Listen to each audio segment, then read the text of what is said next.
ఆయనండి సతీష్. ఈ voting analysis చేసే ముందు ఒక చిన్న ఇదేంటంటే, కళ్యాణ్‌కి తలకి దెబ్బ తగిలిందంట. ఆ వీడియో, ఆ డీటెయిల్స్ ఇంక ఈరోజు ఎవరు రాబోతున్నారు, ఎలాంటి ట్విస్టులు ఉండబోతున్నాయి. జర్నలిస్ట్ సతీష్‌లో ఇప్పటికి ఒక వీడియో మిడ్‌నైట్ అప్‌లోడ్ చేశా. ఆ వీడియో చూడని వాళ్ళు చూడండి. అట్లాగే ఈ వీడియో చూసే ముందు లైక్ చేయండి. మీ దృష్టిలో ఎవరు విన్నర్? నిజంగా ఎవరు విన్నర్? ఈ పొజిషన్‌లో మీరు ఎవరికి ఓటు వేస్తున్నారు కామెంట్ పెట్టండి. లాస్ట్ డే ఇవాళ మిడ్‌నైట్ వరకే ఈ 15 వారాల ఆట చూస్తారు. నిజంగా ఎవరు డిజర్వ్ అనుకుంటే వాళ్ళకి ఓటు వేయండి. మీ ఫేవరెట్ ఎవరు నచ్చితే వాళ్ళకి. సూట్ కేస్ కోసం ఒక ముగ్గురు మధ్య, టైటిల్ కోసం ఒక ఇద్దరి మధ్య పోటీ జరుగుతుంది కనుక, అయితే ఫస్ట్ ప్లేస్‌లో తనూజ వచ్చేసింది, దాటేసింది. కేవలం 1%, 2% డిఫరెన్స్ అంట. ఇట్లాంటివి ఏవీ నమ్మకండి. ఇది జరగట్ల. క్రిస్టల్ క్లియర్‌గా నేను చెబుతా ఉన్నా కదా! మళ్ళీ అనేక వెబ్‌సైట్స్ కావచ్చు, ఏ పోల్ చూసినా సరే ఆయన క్లియర్ డామినేషన్ కనిపిస్తూ ఉంది. ఎవరు? పవన్ కళ్యాణ్‌కి సంబంధించి. ఇవాళ లాస్ట్ డే ఈ మిడ్‌నైట్ అర్ధరాత్రి 12 గంటల వరకు కూడా జరిగిన ఓటింగ్ ప్రకారం చూసుకున్నా, ఈ వారం అంతా చూసుకున్నా సరే ఆయన డామినేషన్ కనిపించే ఉంది. ఈ మిడ్‌నైట్ వరకు జరిగే ఆఖరి ఓటు వరకు కూడా ఆ వైబ్ కొనసాగేలాగే కనిపిస్తూ ఉంది. ఎందుకంటే ఈ 5 రోజుల్లో చూసాం కదా ఓటింగ్ ఎట్లా జరిగిందో. నేను ఫస్ట్ సండే మార్నింగ్ ఎపిసోడ్ అయిపోయిన తర్వాత నుంచి పడుతూనే ఉంది. సండే ఎపిసోడ్ 10:30 గంటల నుంచి ఆ 12 గంటల వరకు పడుతూనే ఉంది. ఒకే వైబ్ కొనసాగుతూ ఉంది. అది ఎందుకు ఏంటంటే చాలా రీజన్స్ ఉన్నాయి. ఇప్పుడు ఈ సీజన్కి పవన్ కళ్యాణ్ విన్నర్ ఆయనే, నో డౌట్. ఇంకా రాసుకోవచ్చు మీరు. ఎందుకంటే ఆ పర్సంటేజ్ ఇద్దరి మధ్య గ్యాప్ పెరుగుతూ ఉంది తప్ప తగ్గట్ల. అఫ్కోర్స్ కొన్ని చోట్ల ఏకంగా 45% ఉంటే ఇద్దరి మధ్య ఒక 18-19% ఉన్నా నేను అవి కూడా చెప్పట్లేదు. యావరేజ్గా సరాసరి చూస్తా. కొన్ని దగ్గరలో తక్కువ గ్యాప్ ఉండొచ్చు, కానీ యావరేజ్గా చూసుకుంటే. అయితే ఆ ఇద్దరి మధ్య గ్యాప్ పెరగడానికి కావచ్చు, అతను టైటిల్ విన్నర్గా వెళ్ళడానికి రీజన్గా, దూసుకుపోతూ ఉండడానికి రీజన్ ఎవరంటే మెయిన్ తనూజయ్యే. ఆవిడ వల్లే ఆ క్రెడిట్ ఆవిడకే వస్తుంది. తనూజ తన గొయ్యి తనే తవ్వుకుంది. ఆఖరికి నిన్నటి వరకు ఓవరాల్ జర్నీ గురించి చూసుకున్నా సరే, నిన్న ఏవీలో కూడా చూసారా, నేను ఏడవలేదు అంటే ఏడ్చిందా ఏడలేదు ఫస్ట్ కామెంట్ పెట్టండి. ఏవి చూసినప్పుడు అది ఎమోషన్. ఏడుపు అంటే బాధతో దుఃఖంతో కదా. చూసేటప్పుడు అరే ఇలా స్ట్రగుల్ ఫేస్ చేసినా, ఇట్లా ఆడినా, ఇలా పాయింట్ చేసినా, ఇట్లా జరిగింది అట్లా జరిగింది అవన్నీ గుర్తొచ్చినప్పుడు ఎవరికైనా ఆ బ్యాక్గ్రౌండ్ మ్యూజిక్కి కావచ్చు, బిగ్ బాస్ వాయిస్కి కావచ్చు, అదంతా చెప్పేటప్పుడు ఎమోషన్గా వస్తుంది.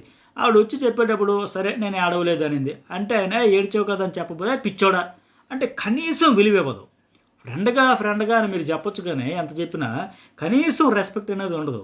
అందుకే అతనికి ఇక్కడ హౌస్లో ఆవిడ ద్వారా రెస్పెక్ట్ జీరో. అందుకే హీరో అయ్యాడు. ఆడియన్స్కి ఆ రకంగా కనెక్ట్ అయింది కనుక, అందుకే ఆ రకంగా కూడా కలిసి వచ్చింది ఆయనకి. ఆవిడ నుంచి వచ్చే రెస్పెక్ట్ జీరో. సో ఇక్కడ ఆడియన్స్లో హీరోని చేస్తూ ఉన్నారు. ఎందుకంటే పిచ్చోడైన డైలాగ్ చాలాసార్లు కూడా వాడింది. ఎందుకంటే ఆయన అంటే మినిమం ఒక ఫ్రెండ్లీగా రెస్పెక్ట్ కాదు కదా, వాల్యూ అనేది ఉండకుండా చూడడం వల్ల ఏంటి ఎంత డామినేషను, ఎంతగా పని పడతా ఉన్నా సార్. ఆయన చెప్పింది కరెక్టే కదా. అవునరా, ఎమోషన్ అది ఎవరికైనా వస్తుంది. నీ వరకు వచ్చినప్పుడు నీకు తెలుస్తుంది, నువ్వు కూడా వెళ్తావు కదా. నేను ఎమ్మెన్యేలు కూడా చెప్పాడు కదా, ఏడ్చాను ఫీల్ అయ్యానని. ఎవరికైనా కళ్ళంబ నీళ్ళు వచ్చేసారు, ఆపుకోలేమో. మనకు తెలియకుండా ఒక ఎమోషన్కి అయిపోతాం, భావోద్వేగానికి గురవుతామని చెప్పుంటే బాగుండేది కదా. అట్లా చెప్పుకోండి. ఇదేనే కాదు, కళ్యాణ్ తనూజ విషయంలో చూసుకుంటే ఈ అబ్బాయి ఆ అమ్మాయి విషయంలో చూపిన ఎఫెక్షన్ కంటే ఎట్లా ఉంటుందంటే, నాకు దేవత నన్ను నడిపించింది, నా ఆట గాడి దేపితే ఈవిడే రైట్ ట్రాక్లో పెట్టింది, ఈవిడ గైడెన్స్ ఇవ్వకపోతే, ఈవిడ ఒక ఫిలాసఫర్గా చెప్పకపోతే, ఒక మోనిటర్గా మెంటార్గా నన్ను తీర్చిదిద్దకపోతే, ఒక కోచ్గా చెప్పకపోతే నా పరిస్థితి ఏంటో, నేను ఎప్పుడో అవుట్ అయిపోయేవాడినో ఏందో అనే మాదిరిగా ఉండే ఆయనకి అలా ఒక దేవతలాగా ఆరాధించేస్తా, ఒక కోచ్ కాపాడిన మాస్టర్ మైండ్ అన్నట్టు ఆయన ఒక రెస్పెక్ట్ ఇచ్చుకుంటూ ఉంటే, అఫ్కోర్స్ ఆయన క్రష్ అన్నాడు, ఆ ఎఫెక్షన్ కొద్దు దేనికొద్దు చాలా ఒక ఆరాధన భావంతో ఆయన ఉన్నాడు. బట్ ఆవిడ నుంచి ఏమాత్రం విలువ ఉండక్కర్లా, విలువ అయితే ఉండట్లా. సో ఇప్పుడు మొన్న ఒకటి కూడా చూసాం కదా, సంజన డీమోన్ వాళ్ళందరూ వెల్క్రో బాల్స్ టాస్క్ ఆడారు కదా, లైవ్లో చూపాడు. ఎపిసోడ్ ఫస్ట్ డీమోన్ లేపేశారు కదా, తర్వాత తనుజన్ కూడా అవుట్ అయిపోతే, ఆ తర్వాత కళ్యాణ్ని కూర్చోబెట్టి, ఎందుకురా మీ ఇద్దరు ఎమ్మెన్యేలు నువ్వు కలిపి నన్నే ఎందుకు టార్గెట్ చేశారు అంటే, ఏమి లేదు ఆల్రెడీ నువ్వు తీసుకున్నావు కదా, అంతకంటే పెద్ద రీజన్స్ ఏం లేదు, సింపుల్ మైండ్ అంటే సింపుల్ మైండ్ కాదు వరస్ట్ మైండ్ అంటూ అనింది. సరే హార్ష్గానే అలా అంటూనే టాస్క్ ఆడిన దానికంటే సారీ చెప్పాలంట. ఇదేం విచిత్రం విడ్డూరం. లేదు నువ్వు అలా ఇమాన్యుల్ నువ్వు కలిపి నేను అవుట్ చేశారు కదా, సారీ చెప్పు. అడిగి మరి సారీ చెప్పించుకోవడం. అట్లాగే మొన్న ఆ టాస్క్ ఆడేటప్పుడు ఆయన పరిగెత్తుకుంటూ వచ్చేటప్పుడు పడిపోతూ అయ్యో కాలు విరిగిపోయిందా అన్నట్టు అయ్యింది. అప్పుడు ఆవిడ అక్కడి నుంచి ఇలా చూస్తూ ఉంది అంతే.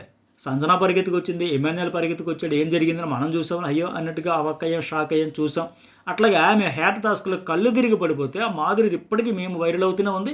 మళ్ళీ అది ఇది కంపేర్ చేసి ఎవరిది రియల్ ఎమోషను, రియల్ ఎఫెక్షన్, ఎవరిది కమర్షియల్ గేమ్ అన్నది ఇప్పటికీ వైరల్ అవుతుంది. అది ఇది పక్కన పెట్టి కూడా మీరు ఎంతమంది చూసినారో కామెంట్ కూడా పెట్టండి. ఎందుకంటే అక్కడ మాధురి కళ్ళు తిరిగి పడిపోతే దానికి ఏడుస్తా నవ్వుతావేంటారు, ఎవడ నవ్వుతాడు, బుద్ధి లేదా నీకును. ఆవిడ కోప్పడింది చాలా సీరియస్గా కళ్యాణ్ మీద.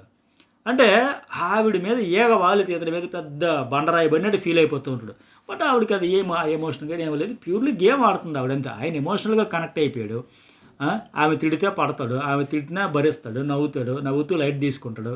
ఆవిడకి ఏదైనా అయితే ఇతర వెళ్ళ ఆడిపోతూ ఉంటాడు. అలా చూస్తూ ఆరాధిస్తుంటాడు. ఆమె మాత్రం హార్ష్గా చేసిన దాంట్లో అతడు ఆమె పట్ల చూపించిన కన్సర్న్ కానీ, పొసెసివ్నెస్లో కావచ్చు, లేకపోతే ఆ ఆరాధన భావం కావచ్చు, మినిమం 1% కూడా జస్ట్ ఒక ఫ్రెండ్గా, కంటెస్టెంట్గా, ఒక మనిషిగా చూసింది కూడా ఉండదు. ఎప్పుడు చులకనగా చూడడం, ఆ చిరాకులు పరాకులు కసురుకోవడాలు, దీనివల్ల ఆవిడకి డ్యామేజ్ జరిగిపోయాయి. సో నేను అంటది కదా, నా ఏవీలో నువ్వే ఉన్నాడు, ప్రతి దగ్గర ఒక బాధితుడిలాగా ఉన్నాడు. నువ్వు కసిరితే పడతాడు, నువ్వు చెబితే వింటాడు, ఇట్లాగే అయిపోయింది అది. అందువల్ల ఆవిడకే డ్యామేజ్ జరిగింది, అతనికేం జరగలే. కళ్యాణ్కి అయితే ఒక 39% ఉంది యావరేజ్గా నేను చెప్పేది. తనుజ ఒక 29%, ఇద్దరి మధ్య ఒక 10% ఉంది. ఇంకోటి చాలామందికి డౌట్ ఏమంటే ఇది అఫీషియలా అన్అఫీషియల్ అంటే, నేను చాలా అప్డేట్స్ ఇవ్వడం వల్ల ఇది కూడా ఓటింగ్, ఇది కూడా అఫీషియల్ అనుకుంటున్నారేమో. అన్అఫీషియల్ ఓటింగ్ ఇది, అన్అఫీషియల్ ఓటింగ్ అనాలిసిస్. ఇక అఫీషియల్ ఏంటంటే ఫ్రైడే అయిపోయి శుక్రవారంకి ముగిసినాక శనివారంకి సండేకి ఆ టైంకే వస్తుంది. శనివారం నాటికి తెలుస్తుంది నాకు పూర్తిగా క్లారిటీ. దాని గురించి మీకు చెప్పేస్తాను అఫీషియల్ కూడా ఏంటి పరిస్థితి అని కూడా. సో అన్అఫీషియల్ ఎట్లా 10% యావరేజ్గా చూస్తూ ఉందంటే, పోనీ అఫీషియల్కి వెళ్ళేసరికి ఒక 2%, ఒక 3% డిఫరెన్స్ ఉండొచ్చు, లేదంటే 4% ఉండొచ్చు, మహా అయితే ఒక 5% ఉండొచ్చు. ఇంకా అంతకుమించి జరిగిపోదు కదా. ఇక్కడ ఓట్లు వేసిన వాళ్ళు అక్కడ కూడా వేస్తారు. అక్కడ ఏం జరుగుతుందో తెలుసుకునేదానికి అన్అఫీషియల్ పోల్స్ అన్నింటిలో కూడా వేస్తారు. సో అక్కడ ఒక ఏలియన్స్ వచ్చి వేయరు, ఇక్కడికి వచ్చి మామూలు మన సాధారణ మనుషులు వేయరు. మీరు ఎట్లాగే న్యూస్ బోర్డులో కూడా నేను ఒపీనియన్ పోల్ పోస్ట్స్లో పెట్టా, అందులో కూడా ఓటు వేయండి, ఆ లింక్ కూడా షేర్ చేయండి. ఆ పోల్లో కూడా నేను వీడియో చేసే సమయానికి అతనికి 44% వేస్తే ఈ అమ్మాయికి 33%, ఎమ్మెన్యేలు డేమోనికి ఒక 11%, 12%, అట్లా ఈ సంజన కూడా 12% ఇట్లా పడుతుంది. అది ఓటు వేసి ఆ లింక్ కూడా షేర్ చేయండి. సో ఎందుకంటే మారిపోయి నేను చెబుతున్నా కదా, అంత డామినేషన్ చేసేసి ఓటింగ్లో, హౌస్లో డామినేషనే కానీ ఓటింగ్లో అంత డామినేషన్ చేసేసి వచ్చేసినంత అయితే ఉండదు. ఇక 3వ ప్లేస్లో డీమోన్ ఉన్నాడు.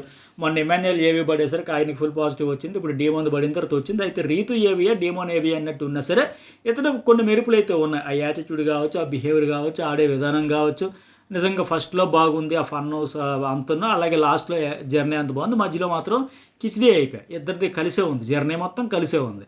ఆ నెగిటివ్ వచ్చిందంతా ఎంతమంది చెప్పారు హౌస్మేట్స్, ఆల్మోస్ట్ ప్రతి ఒక్కరూ పాయింట్అవుట్ చేశారు. బట్ అప్పుడు ఎప్పుడు కూడా సంజన కూడా అదే కదా ప్లస్ పాయింట్ అయింది. ఇప్పుడు నిన్న ఏవి చూస్తున్నా అర్థమైంది కదా.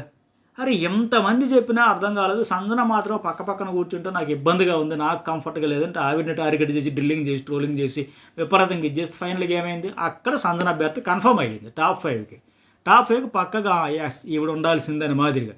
నేను నేవిలో ఎంతమంది చెప్పిండు, ఒక సంజన మాత్రమే చెప్పిందా మీ ట్రాక్ బాగాలేదు, ఇబ్బందిగా ఉంది, ఆవిడ కోసం ఆడుతుంది, ఆవిడ కోసం బై 1 get 1 ఆఫర్ లాగా, 1+2 ఆఫర్ లాగా, ఇదేంద్ర బాబు ఒకలా ఆట ఇద్దరు కలిసి ఆడేస్తున్నారు, ఆవిడ కోసం ఇతను ఆడేసి మొత్తం హౌస్ మేట్స్లో ప్రతి ఒక్కరూ చెప్పారు. ఆడియన్స్ అదే ఫీలింగ్. బట్ ఆయనకు అప్పుడు అర్థం కాదు, ఇప్పుడైతే తత్వం బాధపడింది. ఎనీవే ఆయనైతే మొత్తానికి ఈ 3rd, 4th పొజిషన్ అయితే ఎమ్మాన్యుయల్ డీమోన్ అంటే చాలా కష్టమే చెప్పడం. ఇద్దరి మధ్య 1% డిఫరెన్స్ ఉంది. సో చాలా టఫ్గా ఉంది. ఎమ్మాన్యుయల్ అర్హుడే, టైటిల్ విన్నర్గా అర్హుడు. 4th ప్లేస్ ఏంటి, ఆయన దురదృష్టం కొద్ది 4th ప్లేస్కి నిజంగా చెప్పాలంటే కొంత వెనకడికి వేయడం వల్ల, కానీ లేదంటే వేరే లేదు. సంజన అయితే 10% ఎట్లా ఉంది, 5th పొజిషన్లో ఉంది. మరి సూట్ కేసు 5 ఉన్నప్పుడు కానీ పెట్టారంటే సంజన ఇంక రెండో వాళ్ళకి ఛాన్స్ ఇవ్వకుండా, ఒక క్షణం కూడా ఆలోచించకుండా క్షణాల్లో తీసుకుని వెళ్ళిపోద్ది. లేదు మేము 4 ఉండేటప్పుడు ఆఫర్ చేద్దామంటే అది డీమోన్ కావచ్చు, డీమోనే తీసుకొచ్చి. ఎందుకంటే ఎమ్మెన్యేలకి మరి అక్కడ నుంచి కూడా హోస్ట్ టీవీ ద్వారా కూడా చూపించేటప్పుడు, ఎందుకంటే వేదిక మీదకి ఇద్దరిని తీసుకొస్తారు కానీ ముందు 3, 4 ఉండేప్పుడు లోపల ఉంటారు కదా, గెస్టులు పంపించే మోటివేషన్ కావచ్చు, లేకపోతే ఒక మీ వాళ్ళు అడిగిస్తామని అట్లా ఏమైనా చేస్తే టీవీ ద్వారా కూడా అడిగిస్తే అప్పుడు చెప్పాలి. కానీ లేకపోతే చాలా ట్విస్టులు, మొత్తానికి సూట్ కేసు చుట్టూ హైప్ వస్తుంది. ఇప్పుడు విన్నర్ విషయంలో క్లారిటీ ఉంది, కన్ఫ్యూజ్ ఏం లేదు.